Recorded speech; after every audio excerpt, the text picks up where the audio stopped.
आज जिस कविता को हम पढ़ने जा रहे हैं ये हमारी हिंदी की पाठ्य पुस्तक में महादेवी वर्मा के अध्याय के अंतर्गत तीसरे गीत शीर्षक के रूप में दिया गया है।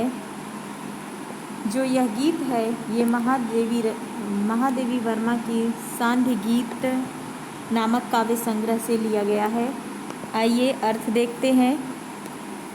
मैं नीर भरी दुख की बदली, स्पंदन में चिर निस्पंद बसा, क्रंदन में आहत विश्व हंसा, नयनों में दीपक से जलते, पलकों में निर्झरणी मचली।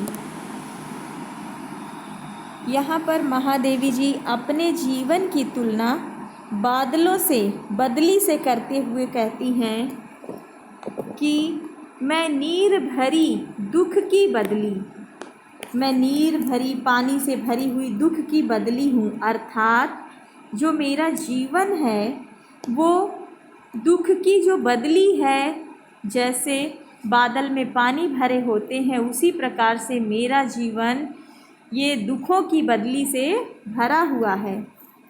स्पंदन में चिर निस्पंद बसा, स्पंदन मतलब कंपन में क्या है, चिर निस्पंद बसा कि स्थिरता बसी हुई है।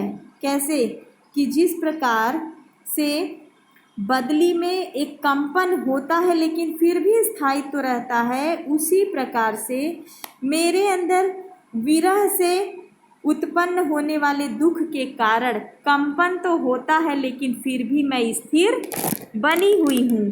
क्रंदन में आहत विश्व हंसा, और क्रंदन मतलब रुलाई, चीख पुकार जो है, मेरे अंदर जो दुखों का जो करुणा की आवाज़ है वो कैसी, आहत विश्व हंसा, ये घायल संसार हंसता है। अर्थात जो मेरा रुदन है उससे यह संसार प्रसन्न होता है।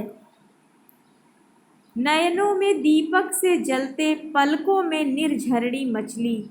ये जो मेरे नेत्र हैं वो किसके समान है, दीपक के समान। जैसे एक दिया टिमटिमाता रहता है वैसे मेरे नेत्र भी उम्मीद से चमकते रहते हैं, लेकिन पलकों में निर्झरणी मचली। निर्झरणी मतलब झरना, किसका, आंसुओं का झरना बह निकलता है मेरी आँखों से, कि दुखों के कारण जो मुझे दुख प्राप्त होते, मेरा जो जीवन दुख की बदलियों से घिरा हुआ है, जब इस जीवन में मेरे दुखों का बादल छाया हुआ है तो मेरी आंखें तो उम्मीद से भरी टिमटिमाती हैं, लेकिन फिर भी मेरी आंखों से उस दुख के कारण आंसुओं का झरना मचलता है, निरंतर बहता रहता है। मेरा पग पग संगीत भरा, श्वासों से स्वप्न पराग झरा। आगे महादेवी वर्मा जी अपने जीवन की तुलना फिर बदली से ही करते हुए कहती हैं कि जिस प्रकार से जो बादल होते हैं उसमें चमक धमक की आवाज़ होती है, उसी प्रकार से मेरा पग पग, मेरा एक एक जो कदम है जीवन की तरफ जो मैं बढ़ा रही हूँ, अपने कदम वो कैसे है, संगीत भरा, वो संगीतमय है। जैसे बादलों के अंदर गर्जना होती है, आवाज़ होती है, उसी प्रकार से मेरे जीवन के अंदर भी एक संगीत भरा हुआ है। मेरा हर कदम उत्साहमय उतना ही है जितना कि संगीत।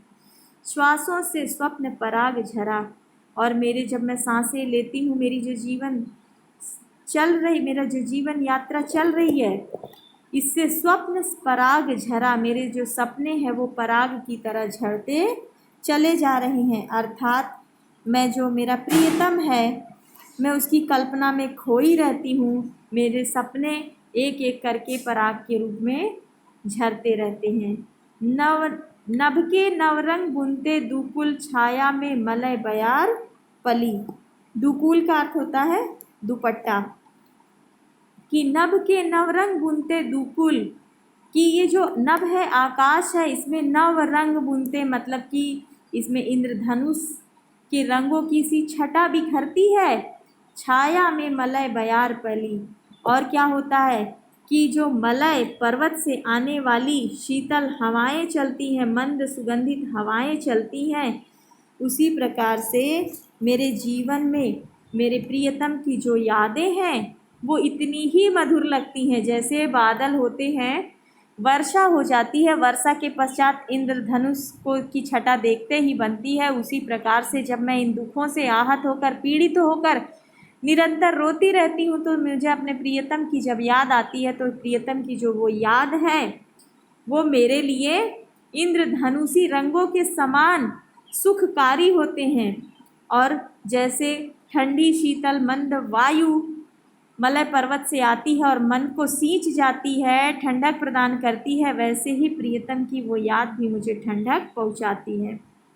मैं क्षितिज भ्रिकुटी पर चिर धूमिल चिंता का भार बनी अविरल, कि ये जो मेरी भ्रिकुटी है, जो भौहें हैं, वो क्या है?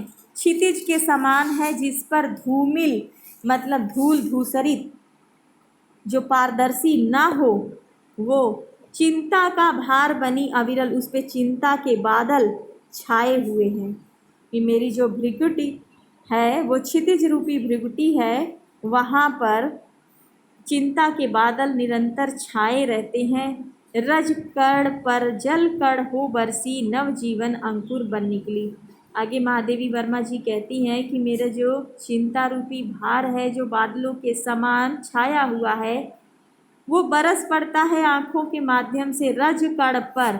जो पृथ्वी में जैसे धूल के कण पड़े होते हैं और उस पर वर्षा के कण आकर के बरस जाते हैं, तो मिट्टी से एक बीज का अंकुर फूट पड़ता है। उसी प्रकार से जो मेरा दुख है, जब चिंता बनकर भौहों के ऊपर छा जाता है, तो कुछ समय के पश्चात वो चिंता के बादल छटते हैं, वो आँखों से आंसुओं के रूप में निकलकर बरस पड़ते हैं और मेरे मन में एक नई आशा का संचार भी करते हैं।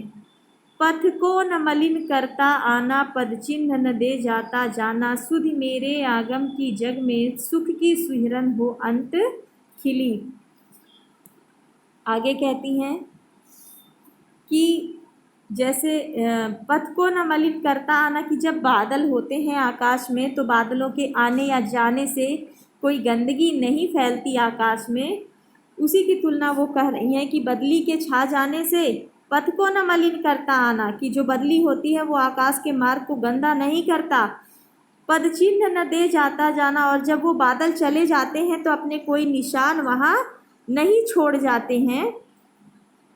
और सुधि मेरे आगम की जग में, और जिस प्रकार से बादलों के आगमन की स्मृति होती है और सुख की सिहरन हो अंत खिली, अंत माने हृदय, और जब बादलों से बानी बरसने की आहट मिलती है तो हृदय खिल जाता है, उसी प्रकार से मेरे आने से ना तो यह संसार गंदा हुआ है, मलिन हुआ है, और ना ही मेरे चले जाने से मेरे कोई निशान यहाँ पर रह जाएंगे।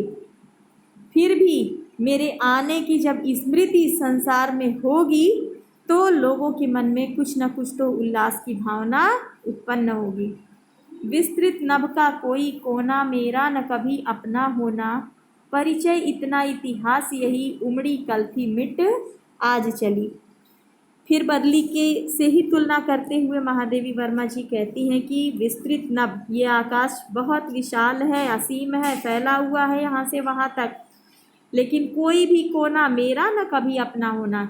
कि जिस प्रकार से बादल आकाश में छाए रहते हैं, घुमड़ते रहते हैं, लेकिन इतने बड़े आकाश का कोई भी कोना स्थिर रूप से बादलों के लिए नहीं होता है, उनका कहने के लिए नहीं होता है, उसी प्रकार से यह संसार इतना विशाल है, इस संसार का एक भी कोना मेरा कहने के लिए अपना नहीं है। परिचय इतना इतिहास यही, उमड़ी कल थी मिट आज चली। कि जैसे बादलों का बस इतना ही परिचय होता है कि वो आकाश में आते हैं तो दिखते हैं, और जब चले जाते हैं तो उनका कोई नामो निशान नहीं होता है। वो एक पल को उमड़ते हैं, उसके बाद वो छट जाते हैं, खत्म हो जाते हैं। उसी प्रकार से मेरा भी केवल इतना ही परिचय और इतिहास ये है कि मैं इस संसार में आज आई हूँ और कल चली जाऊँगी। ना कोई अब मेरा है और ना मेरे जाने के बाद ही कोई मेरा होगा।